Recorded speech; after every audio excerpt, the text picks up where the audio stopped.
IAS institute నిర్వహిస్తున్న all India scholarship exam pass అవ్వండి. 2 years ఫీజులో 50% మాత్రమే పే చేయండి. హాయ్, నేను మీకు చిన్న ప్రశ్న వేస్తా. దీన్ని మీరు ఎలా ఆలోచిస్తారో ఓసారి ఖచ్చితంగా ఈ వీడియో కింద కామెంట్ చేయండి. నా ప్రశ్న ఏంటి అంటే, మీ ఫ్రెండ్ ఓ లాటరీ టికెట్ కొన్నాడు, కానీ అది మీ డబ్బుతో కొన్నాడు. ఆ టికెట్ ఇంకా మీ దగ్గరే ఉంది, మీ ఫ్రెండ్ తీసుకోలేదు. ఇంతలోపే రిజల్ట్ వచ్చింది. ఆ లాటరీ టికెట్కి ₹1 కోటి వచ్చాయి. ఇప్పుడు మీరేం చేస్తారు?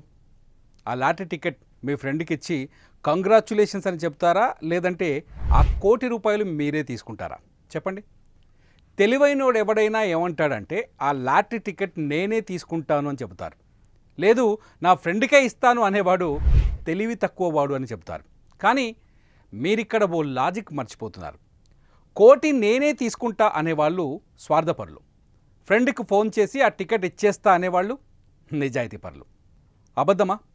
ఇలా ఎవరైనా చేస్తారా అని ఆలోచించవచ్చు, కానీ ఓ వ్యక్తి చేశాడు. అతని పేరు సుధాకరన్. ఈ వీడియో మొత్తం చూడండి, ఆయన ఎవరో మీకు తెలుస్తుంది.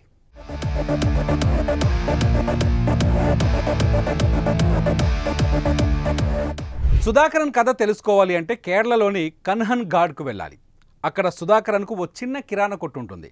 కూల్ డ్రింక్స్, స్వీట్స్, అరటిపళ్ళతో పాటు లాటరీ టికెట్లు కూడా అమ్ముతాడు. సుధాకరన్ దైవభక్తుడు, తక్కువ మాట్లాడతాడు, సహనంగా ఉంటాడు.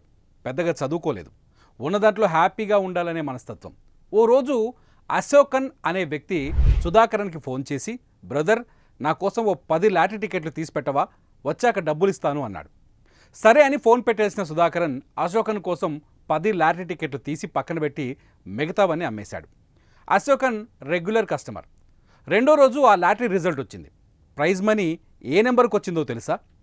అశోకన్ కోసం తీసిపెట్టిన 10 టికెట్లలో ఓ దానికి లాటరీ తగిలింది. నిజానికి రిజల్ట్ వచ్చే నాటికి లాటరీ టికెట్లు అశోకన్ తీసుకోలేదు, డబ్బులు కూడా ఇవ్వలేదు. ఇలాంటి పరిస్థితుల్లో మీరేం చేస్తారు చెప్పండి?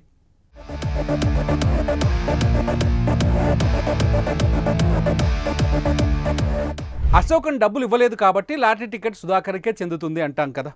దాదాపు నేను కూడా అలాగే అనుకున్నాను, కానీ సుధాకరన్ అలా అనుకోలేదు. అశోకన్ కోసం తీసిన ఆ లాటరీ టికెట్ ఆయనకే చెందుతుందని నిర్ణయించుకున్నాడు. అది న్యాయం కాదు అనుకున్నాడు. తండ్రికి ఫోన్ చేసి ఓ మాట అడిగాడు, నాన్న, ఇది పరిస్థితి, నన్నేం చేయమంటావని. ఎందుకంటే వచ్చింది ₹1 కోటి. అంత ఈజీగా వదులుకోవటం ఎవరికి ఇష్టం లేదు.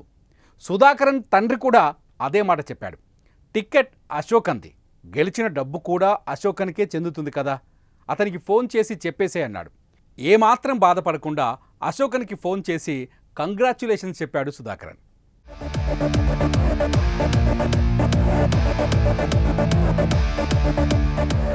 నిజానికి బంపర్ ఆఫర్ తగిలిన టికెట్ను తన దగ్గర పెట్టుకొని మరేదో టికెట్ ఇవ్వచ్చు, లేదంటే డబ్బులు ఇవ్వలేదు కాబట్టి అశోకన్కి టికెట్ ఇవ్వాల్సిన పని లేదని కూడా వాదించవచ్చు.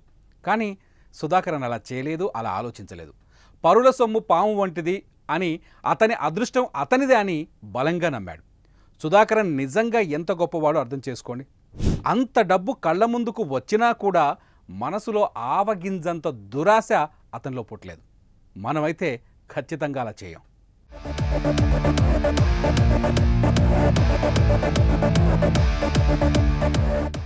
నిజానికి సుధాకరన్ కోట్ల రూపాయల డబ్బులున్న మనిషి కాదు. తన కొట్టు ద్వారా నెలకు కేవలం 10,000 మాత్రమే సంపాదిస్తాడు. తను కష్టపడి సంపాదించింది చాలు అనుకుంటాడు తప్ప ఎవరిదో సొత్తు నాకెందుకు అనుకున్నాడు. ఈ వీడియో చూసే వాళ్ళలో సుధాకరన్ లాంటి వ్యక్తులు ఎంతమంది ఉన్నారు చెప్పండి?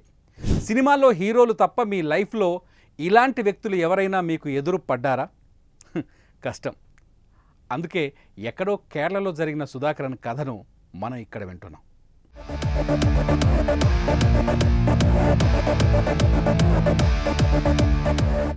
నిజానికి ఇది 2014లో జరిగింది. అప్పుడు సుధాకరన్ వయసు 45 ఏళ్ళు, ఇప్పుడు అతనికి దాదాపు 55 ఏళ్ళు కావచ్చు. ఇది నిజమా అని ఎంక్వైరీ చేసినప్పుడు ఆసక్తికర విషయాలు తెలిసాయి. అశోకన్ పేదరికంలోనే ఉన్నాడు, ధర్మంగా జీవిస్తాడు, అబద్ధం చెప్పరని తెలిసింది. స్వార్థంతో నిండిపోయిన ఈ ప్రపంచంలో ఇలాంటి వ్యక్తులు ఇంకా ఉన్నారంటే నాకైతే ఆశ్చర్యం వేస్తుంది. మరి మీకేమనిపిస్తుంది? కామెంట్ రూపంలో రాయండి. చూస్తూనే ఉండండి సుమన్ టీవీ.